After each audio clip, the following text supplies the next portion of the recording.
So I apologize if the sped up clips and chipmunk noises was irritating, or if you didn't understand all of it, but just to be fair, even watching it in the normal speed, I still felt lost in my own video, despite all my effort to try to comprehend and explain the 12th house thoroughly. So, if anything, this was more or less an experiment that I have now proven without a doubt that you cannot apply practical interpretation to the 12th house. It's just not possible. I'm just going to recap over the main themes that I am either confident will transpire within this next 10 years, or that looks like it's plausible because of the historical correlating factors and certain aspects coming up. So they're going to be merging into a globalization movement where we're going to eventually become one world society. And there's one thing I didn't highlight in the video as to why I think that. I actually didn't talk about this. Let's just do a little history lesson real quick. So you'll get my point. So, the Uranus-Pluto square that's been going on for the last 7 years, back in the 60s, that was when Pluto and Uranus were conjunct. But another fascinating thing was, that is when the first computer was actually developed. That's when they started exploring and creating what we know as the World Wide Web. Neptune is associated with the endless bounds of the World Wide Web, even though Uranus is attributed to the innovation of creating the computer. So, with the Uranus-Pluto square going on right now, Pluto's in Capricorn. Capricorn represents the establishment, authority, government institutions, structure, nationalism, and Pluto obviously represents either death or transformation.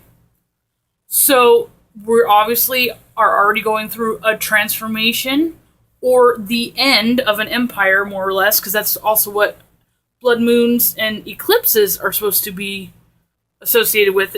So all the other aspects are just supporting the move towards a higher consciousness, a oneness, a dissolve of barriers, walls, segregation, and something that we're going to eventually evolve into, which is called the ethne. And yes, that is a term. It's in my sociology book. It says, the term describing a group sharing ideas of common ancestry, culture, and direct location. So the socialist aspect, we're just going to have to accept. It's happening, regardless if we want it to or not, regardless of my personal views on that. So that's one thing I can't deny. Then the next thing I would definitely say is there going to be some sort of like mass delusion or deception from the totalitarian or the authorities, and of course that's been going on for a while, and that's not any news to any of us. And since we actually have the nebulous unconscious energy of the World Wide Web to tell us what is actually going on, we don't really have to be concerned with any kind of deception coming from propaganda or government nationalists. So then the other thing we have to worry about is there is an immigration period that is basically throwing the entire dynamics of off right now because of all those refugees that are now flooding out of Syria. And then another thing, which I feel it in my gut that this could be a legitimate thing. And I've also seen a couple of intuitives that have mentioned something about how a epidemic is going to happen. And I know that one of them was claiming that it was Ebola, but Ebola kind of came and went really quick. So unless it's going to make a comeback, I kind of have this feeling that either a disease that we thought would never come back again because of modern medicine, or something that is a mutated version of like the plague. So I definitely think that there's going to be illness because Neptune opposition Jupiter. Neptune is associated with unknown or undiagnosable illness, disease, conditions, either physiological or psychological. But then we look at the archetypes involved. Pisces, which is directly associated with infectious disease, the plague, and Virgo, which is the archetype that rules the sixth house of disease and illness. So put two and two together. I mean, the only way you could really make it worse is if you get Scorpio involved, which would definitely cause some deaths. Yeah, so basically the first one that we're dealing with and we're going to have to accept is we're going to become a one-world government at one point or another. And we're probably going to have to resort to some sort of monetary exchange that's different than what we've got now, obviously.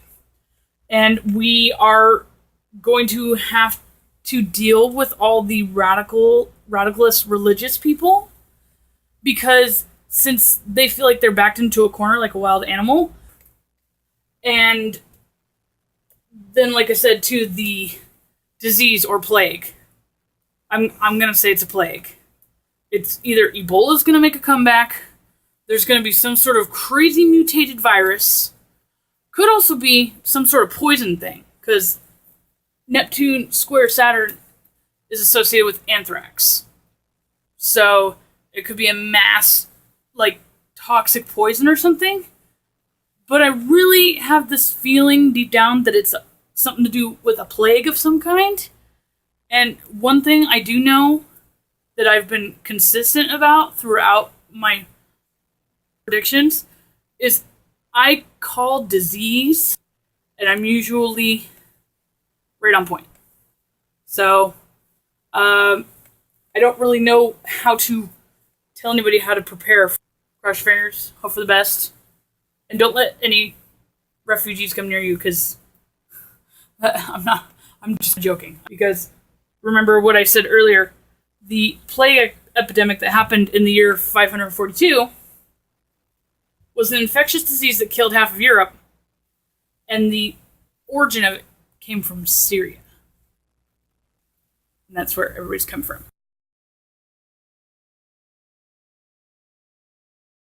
What's up, guys? It's Ray from Apple Valley Astrologer. So I'm going to bust out this Neptune and Pisces interpretation of the transit that's started in 2011 and then technically picked up in 2012 after it went direct.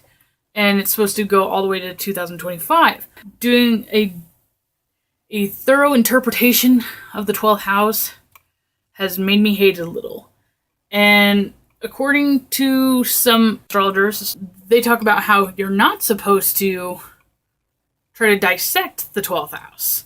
That's basically going to suck you into a trap, trying to dissect the 12th house. And despite the fact that I read this before I started doing this, and I've even reread it a couple times since then, and no matter how many times I seem to read that over and over again, I still seem to try to go about it the way I have been going about it, which is trying to organize the concepts with Neptune. So initially, after I realized that there's way too many different associations, I approached it from the aspect with other planets. So, like recently, Mercury was trining Neptune. And then we have the square going on with Saturn, and the opposition going on with Jupiter. But the Jupiter opposition thing is tripping me up just as much as the Neptune and Pisces thing. Because as much as the archetype itself has specific characteristics to it, it feeds off of the other aspect. So it's almost like they're like mutual reception, but it's not, because that's not the proper terminology. But anyway, Yeezy, do you want to explain the 12th house? You might do a better job. No? Okay, so I'm going to go over my board and try this again. I'll reference from that newsletter real quick. I'm not going to disclose a whole lot of this, because this isn't something that is available for the public. It's just for members of the American Federation of Astrologers. Anyway, so the guy who contributed to the astrological thesaurus of house keywords goes on of how he struggles to define the 12th house, which is something that should have kind of told me maybe I should have tried to tackle something else first, but I think I wanted the challenge or something. Must be my Aries node. He goes on to say the 12th house, unlike other houses, have some sharply defined but rather narrowly focused themes. The 12th house presents many themes. These represent parts of life or personality that cannot be explained easily, the nebulous factor. Words like charity, self-esteem, disadvantages, isolation, self-pity, confinement, atonement, personal limitations, inevitability, pleading, drugs, freeing, forgiveness, self-imposed limits, etc. present strong images but do not demand deep theme development. Because of the variety of themes of the 12th house, it is not easy to understand. One way to master your 12th house is to consider each of its themes separately. Do not try to group or categorize them, these variations, because by its very nature, the 12th house does not want this. And I think that's why I had to fill this board out 3 times, because I kept trying to do that. I made just a really hot mess list of random words, and I was just like, so how are those all going to Mad Lib together into an event? And I tried to make it all work, and that didn't work. And then I came up with other associations, and then I found another reference book, and then I found his list in here that I forgot about, and then I had to Google some things because I just didn't think I had enough, and then I erased it again, and I did something else, and then I added something else, and then I started going on about the Jupiter and Neptune thing, and I'm like, good God. Now I understand why you're not supposed to do that. But it's still, I'm trying to do it even right now. So, the 12th house asks that you learn about it by indirectly absorbing its meaning through a different side of your brain, the subconscious, the part in which demands linear or thorough rigidity. Picture the 12th house themes, but do not try to strictly define them. Feel the themes as they call for attention, but do not try to analyze them. Meditate on the themes, but when explaining them to others, ask that these people absorb them in their own way. Absorb it in your own way. That's what it tells me to say. 12th house deals with subjective, the inner, changing part of the inner definitions, not predefined, pre-canned, pop analysis, get it in 2 paragraphs or less. Well, I can never do 2 paragraphs or less. And then he just starts listing random stuff. It's like atonement, charity, compassion, concern for others, confidential matters, confusion, conspiracy, crime, delusion, denial, disability, disadvantage, disappointment, drugs, escape, freeing, hidden side of life, hospitalization, illogical solutions, imprisonment, inevitability, introspection, isolation, kidnapping, large animals, life-threatening actions, limitations, self-imposed, nebulousness, pardon, parole, past of the life matter, personal limitations, personal ruin, psychological health, punishment, reaping, returning, redemption, rehabilitation, remote consequences, reprieve, secret enemies, secrets, self-denial, self-pity, self-undoing, sorrow, unwanted things, and welfare. Like escape, confinement, bondage, remote consequences, aid, rehabilitation, or, well, the list is just too long. The problem with choosing 12th house ideas is that there is no few simple, typical themes that clearly show all the 12th house meanings. There are many such complex ideas. Some of these ideas have whole scholarly books written about them. I can't even imagine how crazy those people went.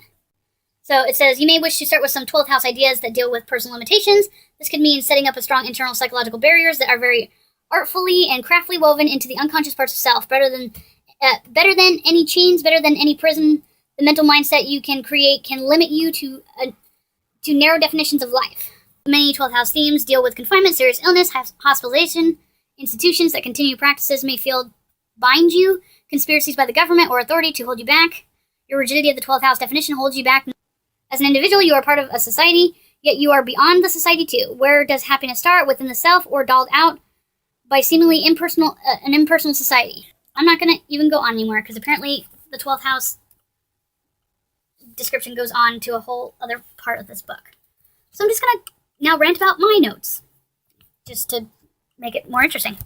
In Pisces, the duration of this transit, obviously it started first off in 2011, then went retrograde in Aquarius, then right back into 2012. The phrase that I have here is the hyper-globalizer movement, the assimilation of humanity. So that little snazzy paraphrase thing didn't actually come from some astrology reference, as most people who are familiar with astrological verbiage, that's not anything that you would normally see. So, as some people may not have noticed at this point with some of my other videos, I have a strong emphasis of psychology.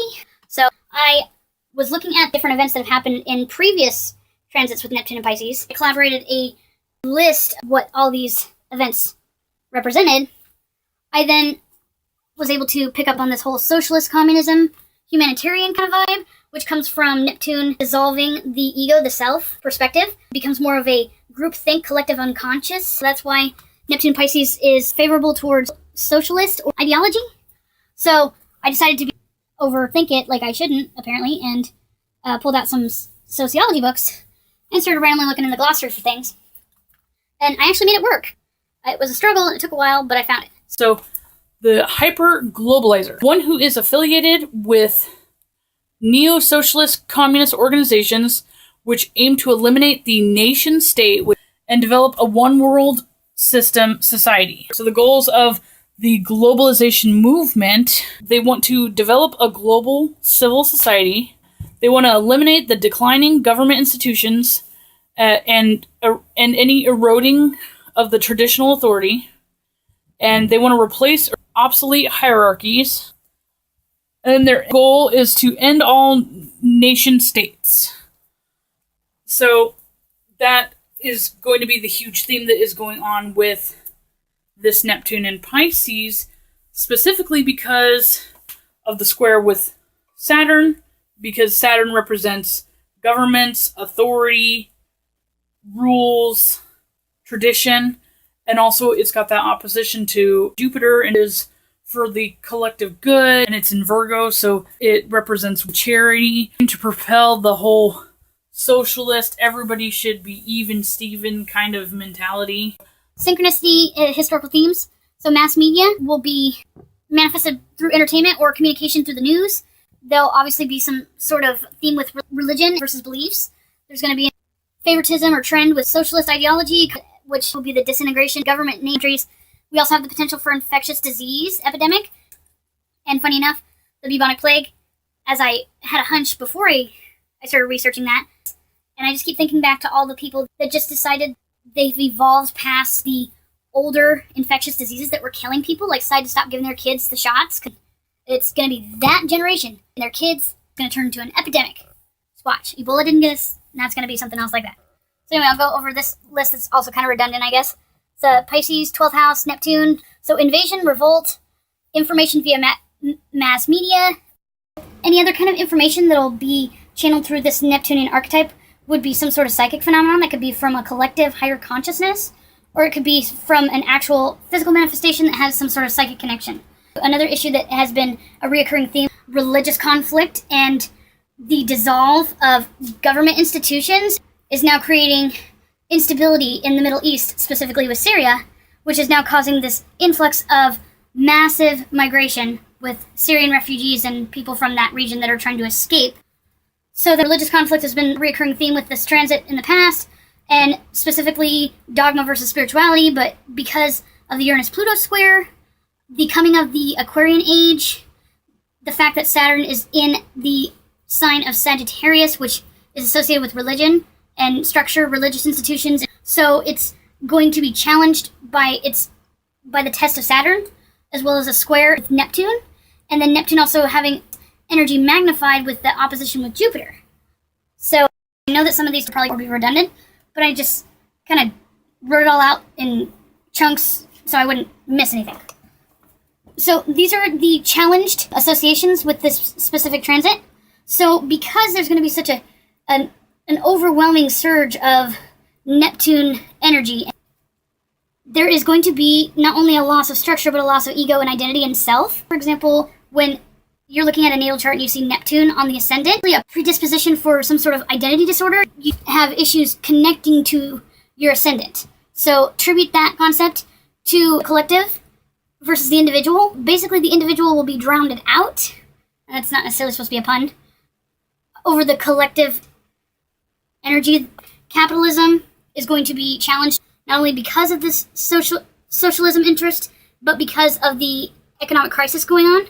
And again, as I said previously, nationalism will also be challenged. Tradition, which is attributed to Saturn, and ideologies or your views might dissolve. Since I went over the synchronicity historical themes, and I went over the archetype symbolism and the challenges that'll be occurring throughout this transit, I'll go into the actual historical events that happened throughout other transits with Neptune and Pisces. So in the year 376, there was the barbarian invasion. So I associated this with a migrant period.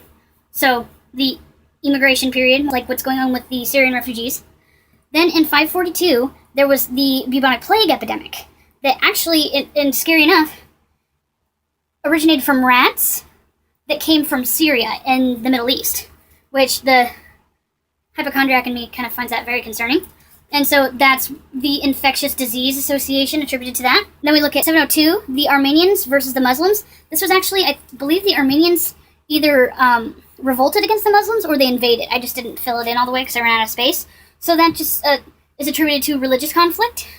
And then in 1029, Romans invaded Syria, so that was an invasion. So that would be more or less like a Neptune in a metaphysical sense, causing a tidal wave and flooding into another country and dissolving its borders. And anyway, moving on. So 1357 was the revolt in Paris. This was actually the result of economic crisis throughout Europe. Then in 1521, we had another religious conflict between Catholicism versus the... That's also the exact time frame when a particular individual, I can't remember his name off the top of my head, began translating the Bible from Latin. And then we look at 1684. So there was the alliance of the Holy League. And I know that it has to do with the Romans, the Vatican, and Poland for sure. There were a couple of neighboring countries that joined this league, this alliance, to wage war against the Ottoman Empire. So that was another religious conflict. And so then 1848 is the last one. This is the rise of communism. And the intro to the ideology of Karl Marx, attributed to revolt, which will now be the major conflict and theme with the Neptune and Pisces through the next 10 years.